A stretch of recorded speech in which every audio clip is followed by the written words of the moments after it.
Well, thank you very much. I am very passionate about sustainability, but I'm only going to be talking about a small piece of sustainability today. My talk today is called Reconnecting Our Journey Back to Sustainable, Local, and Organic Food. So with that, Sarah, if you don't mind starting. So I'm going to start our journey with a little story about St. Albert. So Father Lacombe and Bishop Taché on January 14th, 1861, stood on top of Seven Hills and said, this is a perfect place to have a mission. There's water, there's land for farming, and there's bison to hunt. We had significant growth in 10 years, and by 1871, St. Albert was the most populous and agriculturally significant community between Red River and Vancouver. And we did all of our farming here. We were self-sufficient. As we continued to grow, in about 1885, there was actually a bison collapse. So that means that we had to transition. And we transitioned from a bison hunting, fur trading community to an agricultural community. Now, as we continued to grow, the mission actually had the largest farm, and we continued to get more and more land so we could support our community. Now, as industrialization started, especially in the 1940s and 1950s, when it really started to get going, we got away from small-scale farms and more towards the large-scale industrial farms that really had very few crops, particularly grains. Right now in Alberta, our primary crop is actually canola, and we export it to Asia primarily. Now, as beautiful as this is, doesn't it seem like there's something wrong with one crop going as far as the eye can see that's being exported halfway across the world?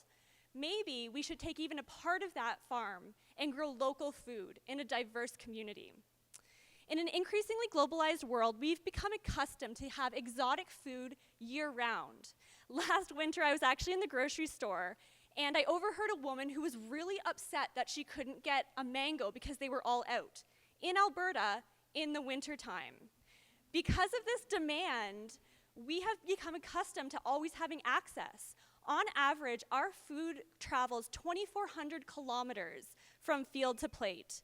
That's a staggering carbon footprint. I couldn't believe it when I found that out.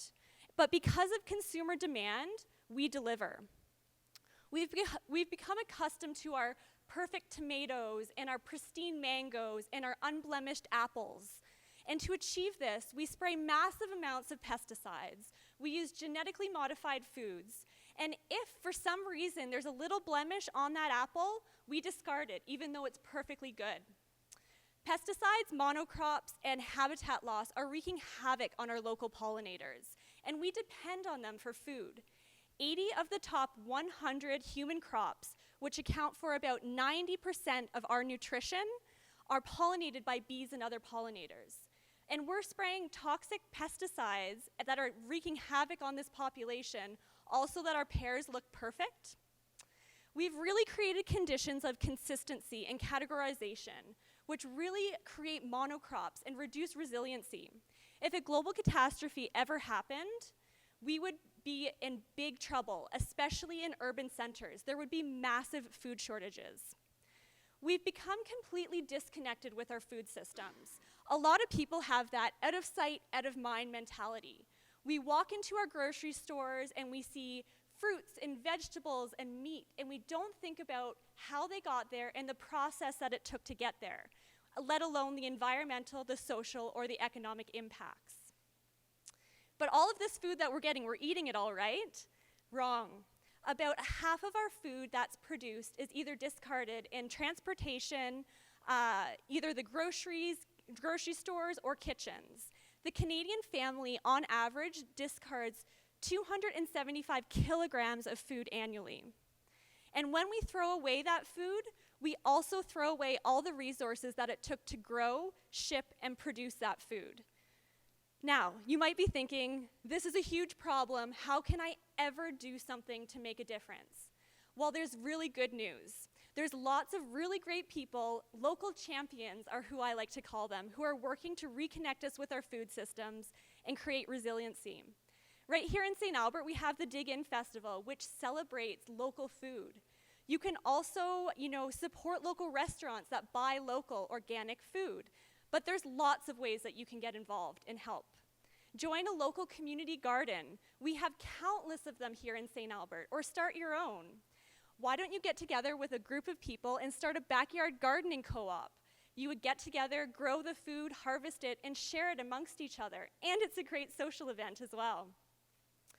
We have a number of really great local organic farms on the outskirts of town, like Peas on Earth. And they grow a diversity of crops, and they bring it to our farmers market where we can buy the products.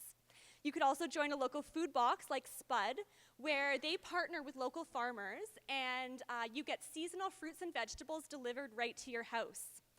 There are also some fantastic urban downtown solutions, like Rooftop Gardens and rooftop greenhouses. The greenhouse on your right actually grows 70 metric tons of food per year to share with Montrealers. Can you imagine if every rooftop had a greenhouse where we could grow food locally? Advances in technology are also helping us grow a lot of food in very small spaces using techniques like vertical gardening and aeroponics, which is when you grow food without soil. Alternatively, there's also aquaponics, when you raise fish and use the nutrient-rich water to grow plants, which I think is really awesome. So all of the technologies and practices I've talked about today are completely scalable, and they work harmoniously together. There is not just one solution, but collectively every small action makes a difference. We need to reconnect with each other, our food. We need to share knowledge, be conscious consumers, and who knows what the future will look like. With increasing urban populations, we need to integrate smart technology and grassroots projects to feed our communities locally and sustainably.